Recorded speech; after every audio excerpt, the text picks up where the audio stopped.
జంధ్యాల పూర్ణిమ, రాఖీ పూర్ణిమ అని కూడా అంటారు. ఈ శ్రావణ పూర్ణిమే నార్లీ పూర్ణిమ.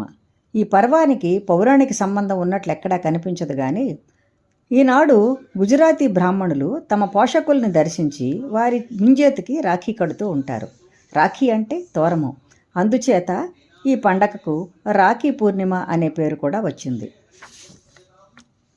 బొంబాయిలో ఈనాడు ప్రజలు కొత్త బట్టలు కట్టుకొని సాయంకాలం చౌపతి సముద్ర తీరానికి పోయి వరుణదేవుని తృప్తి కోసం కొబ్బరికాయలు సమర్పిస్తారు. కాబట్టే దీనికి నారికేళ పూర్ణిమ అని, నార్లీ పూర్ణిమ అనే పేరు వచ్చింది.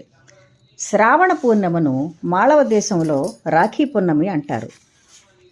సోదర సోదరి ప్రేమను వ్యక్తపరిచే పర్వాల్లో ఇది చాలా ముఖ్యమైనది. రాఖీ అనేది ఒక ఆభరణం. మంచి రంగుతో ఒప్పే దారంతోనూ కాగితంతోనూ దీనిని చేస్తారు. దానికి ఒక తోరాన్ని కట్టి